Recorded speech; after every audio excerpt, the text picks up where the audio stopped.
Bonjour à tous, j'espère que vous êtes en pleine forme.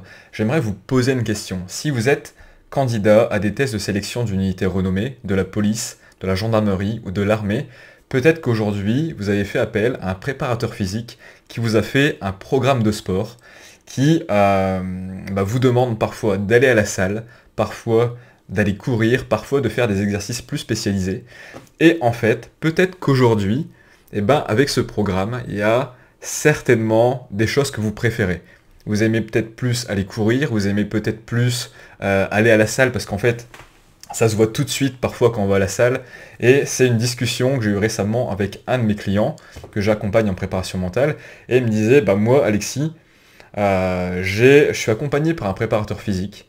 Et parce qu'il passe les tests d'unité dans la protection des hautes personnalités. Il les passe prochainement.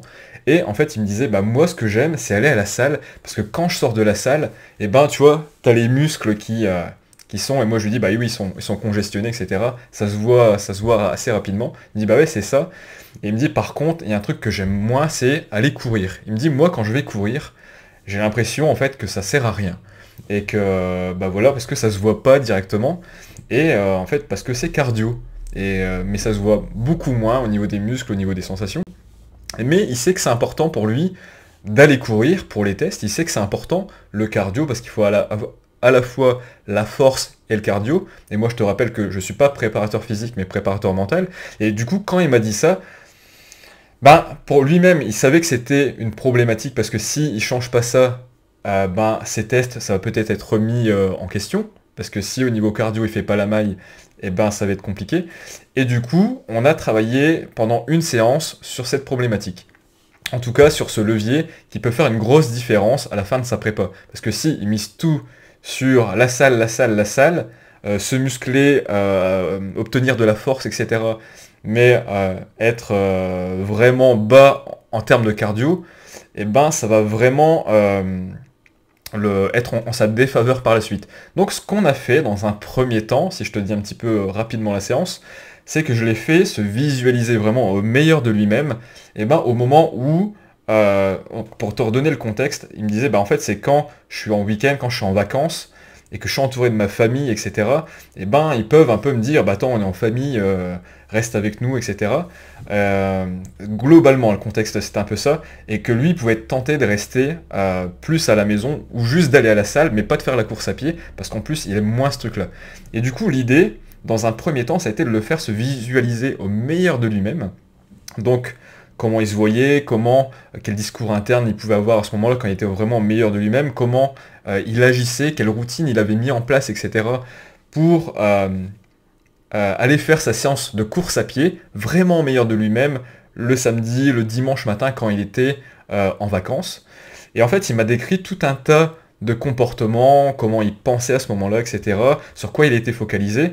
Et ce qu'on a pu faire, c'est vraiment faire une description de lui au meilleur de lui-même. Ensuite, dans un deuxième temps, je lui ai fait prendre conscience de tout ce que cette nouvelle manière d'agir, ça allait changer pour lui dans sa vie, et notamment pour ses tests, et de faire prendre conscience en fait des conséquences positives que ce changement allait apporter. Dans un troisième temps, ce qu'on a fait, c'est que ces changements-là, ils vont avoir un impact par la suite pour les personnes qui l'entourent. Et pour ce candidat au test, je savais qu'il avait des personnes qui comptent beaucoup pour lui, et il en a peut-être peu qui comptaient vraiment, vraiment, vraiment beaucoup pour lui, mais il en avait. Et ce que j'ai fait, c'est que j'ai renommé ces personnes, il les a visualisées devant lui, et en fait, l'idée, ça a été qu'il prenne la place de ces personnes pour formuler en étant ces personnes un message et en disant si toi tu changes ça, moi ça m'apporte ça, pour moi ça m'apporte ça, ça me permet de me sentir de telle manière, ça améliore ma vie de telle manière quand toi t'agis comme ça, parce que ceci, parce que cela, et paf, et il sort un message qui vient toucher les émotions. Et en fait, l'idée, c'est de voir que quand on change sa routine, quand on change ses actions, c'est pas que pour nous, mais ça va avoir aussi un impact avec l'environnement. Et ensuite, quand on a fait ce travail-là, on a travaillé après sur quand tu étais au meilleur de toi-même, on a listé un petit peu tous les comportements d'excellence qu'il qui ressortaient, qui étaient les plus importants quand il était au meilleur de lui-même et qui faisaient une vraie différence par rapport à d'habitude. Et ensuite, pour terminer, mais là je vous fais vraiment un raccourci, c'est qu'il a vraiment ressenti que voilà, si il agissait comme ça pendant 3 mois, pendant 6 mois, pendant un an, et au bout d'un an, comment il se sentirait? En fait, il se sentirait vraiment fier, parce que déjà il aurait progressé, il aurait tenu ses engagements, il se sentirait vraiment fier de lui, parce qu'il a évolué, etc. Et peu importe finalement, en fait, même à la fin, s'il réussissait les tests, il se sentirait quand même vraiment fier, heureux, satisfait de lui. Et ça, c'est vraiment une grande différence. Alors qu'au tout début, c'était juste le sujet de ouais, j'aime moins courir, quoi. C'est moins mon truc. Je me vois moins évoluer, mais au final, ça fait toute une différence pour ces tests. Et peut-être, du coup, que toi aussi, aujourd'hui, t'as des freins, tu te dis, ah, cette séance-là, j'aime pas faire ça. Ah, j'ai pas envie d'aller faire du sport de combat, j'ai pas envie d'aller faire ce truc-là, et voilà.